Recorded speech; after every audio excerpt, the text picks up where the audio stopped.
अच्छा, आज हम लोग क्या पढ़ने जा रहे हैं? कांग्रेस रूल पढ़ने जा रहे हैं 1937 टू 1939 जो कांग्रेस का रूल हुआ था। इस रूल के अंदर क्या हुआ था?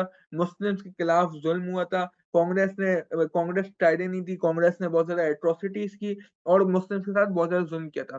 तो हमने देखे 2 पास पेपर्स के सवाल देखे जो इसमें 2 तरह के सवाल है, 14 मार्क्स में भी आता है ये टॉपिक और ये 7 मार्क्स में भी आता है, सही है? तो ये 2 सवाल मैंने पास पेपर के लिखे हुए हैं इधर।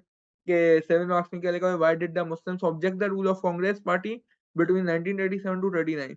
फिर 14 मार्क्स में क्या लिखा हुआ है, the main reason why Congress rule was hated because of the introduction of murder scheme, do you agree और नॉट? से 14 मार्क्स में आपको 5 रीज़न्स लिखने होंगे, 7 मार्क्स में आपको 3 रीज़न्स लिखने होंगे।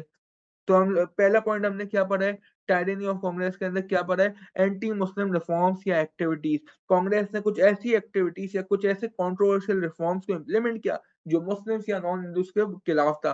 For example, slaughter of cows was prohibited, जो मुस्लिम्स के लिए एक होली एनिमल है और ईद उल अज़हा में उसको स्लॉटर किया जाता है। अब उसको हिंदूज़ ने क्या कर दिया, इसको कांग्रेस ने क्या कर दिया, प्रोहिबिट कर दिया। क्योंकि हिंदूज़ क्या मानते थे, गाय को अपनी माँ मानते थे, सही है? फिर प्रेयर्स को डिस्टर्ब करते थे वो।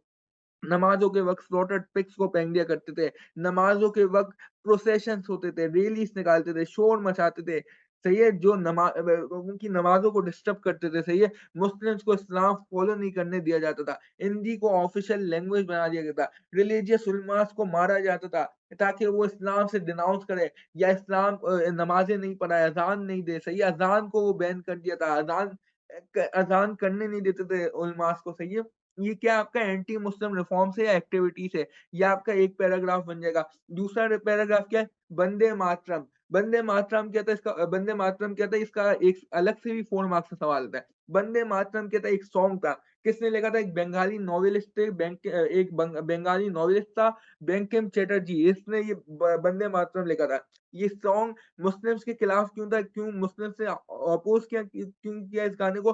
क्योंकि इस गाने के अंदर मुस्लिम्स के खिलाफ डिग्रेडिंग रिमार्क्स थे, इस्लाम के खिलाफ डिग्रेडिंग रिमार्क्स थे, सही है? ये गाना क्या करता था, हिंदूज़ को प्रोवोक करता था कि मुस्लिम्स के खिलाफ जंग करे, मुस्लिम्स को हिंदुस्तान से बाहर निकाले, सही है? और इसको नेशनल एंथम भी बना दिया गया और इसको लोगों को बोला गया अपने दिन का आगाज़ इस गाने से करें। असेंबलीज़ के अंदर इस गाने से गाने च ये गाना सुनाया जाता था। ऑफ़िसेज़, स्कूल, कॉलेजेस हर जगह ये नेशनल एंथम बन गया था, तो इसको क्या किया जाता था, सुना जाता था, सही है? तो ये मुस्लिम्स के लिए बहुत ज़्यादा वो था वो था मुस्लिम्स के लिए बहुत ज़्यादा इस तरह था कि मुस्लिम्स जब स्कूल्स या कॉलेज में होते या जो मुस्लिम ऑफ़िसेज़ में काम करते हैं, जब इस तरह का कोई गाना बजे जो इस्लाम के खिलाफ बोले, जो मुस्लिम्स के खिलाफ रिमार्क्स जिस गाने के अंदर हो, तो ये मुस्लिम्स से सहा नहीं जाता था, तो मुस्लिम्स ने अपोज़ किया। फिर हमने पढ़ा वड्डा स्कीम या विद्या मंदिर स्कीम, ये 2 अलग स्कीम से, सही है। अब ये क्या था, ये स्कीम्स के अंदर क्या हुआ था, मुस्लिम्स पे अटैक था और ख़ास तौर पर मुस्लिम स्टूडेंट्स को टारगेट किया था इस स्कीम्स के अंदर, सही है। ये कहाँ इम्प्लीमेंट हुई, एजुकेशनल इंस्टीट्यूट्स में इम्प्लीमेंट हुई, for example schools and colleges में। अब इस स्कीम्स के अंदर क्या किया, मुस्लिम स्टूडेंट्स को किस तरह ट्रेन किया जा रहा था कि वो हिंदुइज़्म को वर्शिप करें। सबसे पहले उनको गांधी की तस्वीर के सामने बो करने को बोला गया। उनको फ़ोर्स किया गया कि आप जब स्कूल में आए आपको क्या करना है, सबसे पहले गांधी की तस्वीर लगी हुई होगी उसके सामने सजदा करना है, आपको वो करना है। इस्लाम में तो हमें बोला है हम लोग prophet Muhammad peace be upon him उनको भी सजदा नहीं करते उनके सामने, हम लोग किसके सामने सजदा करते हैं? सिर्फ़ अल्लाह के सामने सजदा करते हैं। तो हम लोग गांधी की तस्वीर के सामने कैसे सजदा कर सकते हैं? ये बहुत ज़्यादा अनएक्सेप्टेबल था और मुस्लिम्स ने बहुत ज़्यादा इसको क्या किया, अपोज़ किया। फिर ये स्कीम्स क्या कर रही थी, यंग जनरेशन को डाइवर्ट कर रही थी इस्लाम से, सही है। हिंदी एजुकेशन को कंपल्सरी बना दिया गया, सही है। हिंदी रिलीजन या हिंदी लैंग्वेज की इंपॉर्टेंस को सिखाया जाता था, इस्लामिक स्टडीज़ नहीं पढ़ाई जाती थी, उर्दू को इग्नोर किया जाता था, सही है। मुस्लिम स्टूडेंट्स के माइंड्स के अंदर हिंदी कल्चर को इनकलकेट कर रहे थे, सही है। विद्या मंदिर स्कीम के अंदर क्या हुआ, यंग स्टूडेंट्स को क्या पढ़ाया जाता था, हिंदू हीरोज़ के बारे में बताया जाता था। ताकि जो मुस्लिम स्टूडेंट्स है वो क्या दिखे कि हिंदूज़ इतने बहादुर थे, उनकी ब्रेवरी के बारे में पढ़ाया जाता था हिंदू हीरोज़ के। तो मुस्लिम्स क्या करें, हिंदुइज़्म में कन्वर्ट करें, सही है? और मुस्लिम्स को इस तरह दिखाया जाता था कि मुस्लिम्स एनिमीज़ है हिंदू हीरोज़ के, मुस्लिम गलत काम कर रहे हैं, तो इस तरह एक यंग माइंड्स या स्टूडेंट्स के माइंड्स को इस तरह मैनिपुलेट कर रहे थे ये। पर ये एक अटेम्प्ट था जो मुस्लिम के कल्चर को इरेज़ करना चाहते थे। टेम्पल या मंदिर बेस्ड लर्निंग को भी इंट्रोड्यूस किया था। उसके बाद हमने कौन-सा रीज़न पढ़ा है? Hosting of 3 coloured flag. जैसे ही वो पावर में आए कांग्रेस, गवर्नमेंट में आए वो, उन्होंने हर प्रोविंस में 2 झंडे को रेज़ कर दिया। सही है, कौन-सा झंडा? एक अपना कांग्रेस का झंडा, हिंदूज़ का झंडा, दूसरा ब्रिटिश का झंडा। ये क्यों उन्होंने वो रेज़ किए थे ये 2 झंडे? ताकि वो दिखा सके कि ब्रिटिश के बाद अगर कोई पावर है इंडिया में, वो कांग्रेस की पावर है। और ये मुस्लिम्स या नॉन हिंदूज़ को दिखाना चाह रहे थे कि इंडिया में सिर्फ़ किसकी पावर है? ब्रिटिश और हिंदूज़ की पावर है। मुस्लिम्स की पावर नहीं है, ना नॉन मुस्लिम्स की नॉ वो नॉन हिंदूज़ की पावर है, सही है? उसके बाद हमने क्या पढ़ा?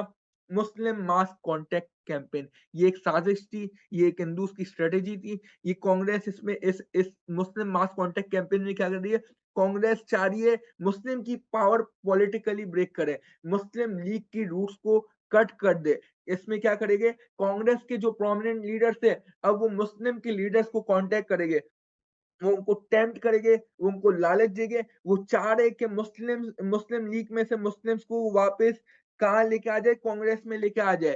सही है? अगर उन उन लीडर्स को कांग्रेस में वापस लेके आ गए, तो वो मुस्लिम की सपोर्ट भी ला सकते हैं और मुस्लिम वोटर्स को भी ला सकते हैं, सही है?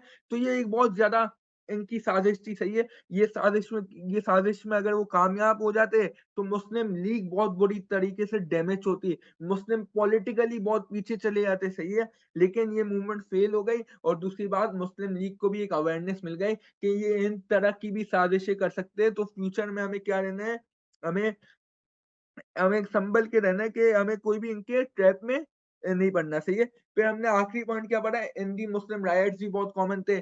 मुस्लिम्स को टॉर्चर किया जाता था, टॉर्चर तो बहुत कॉमन था मुस्लिम्स से, सही है? मुस्लिम्स को वर्शिप तो करने नहीं दिया जाता था फ्रीली, मुस्लिम वुमेन को एब्डक्ट किया जाता था, मुस्लिम्स को डिसग्रेस किया जाता था, मुस्लिम प्रॉपर्टीज़ को सीज़ किया, मुस्लिम के ऑनर को हार्म किया, मुस्लिम्स को मारा गया, मुस्लिम्स को किल किया गया, मुस्लिम को शहीद कर दिया गया। ना उनकी ज़िंदगियाँ, ना उनकी प्रॉपर्टीज़, ना उनका ऑनर, कुछ भी इस कांग्रेस रूल के अंदर सेफ नहीं था, सही है? तो ये रीज़न बना कि मुस्लिम्स ने क्या किया, अपोज़ किया कांग्रेस रूल को। अच्छा, अब इसमें हमने कितने 6 रीज़न पढ़े। पहला रीज़न क्या है? एंटी मुस्लिम रिफॉर्म्स या एक्टिविटी। दूसरा रीज़न क्या है? वंदे मातरम। तीसरा रीज़न क्या है? वर्धा स्कीम एंड विद्या मंदिर स्कीम। चौथा रीज़न क्या है? Hosting of 3 coloured flag. 3 coloured कौन-सा है? ये हिंदुस्तान का फ्लैग है। फिर 5वां रीज़न क्या है? मुस्लिम मास कॉन्टैक्ट कैंपेन और छठा रीज़न कौन-सा है? हिंदू मुस्लिम राइट्स, सही है? तो ये 6 रीज़न्स हैं। अब आपको ये 2 सवाल अटेम्प्ट करने हैं। एक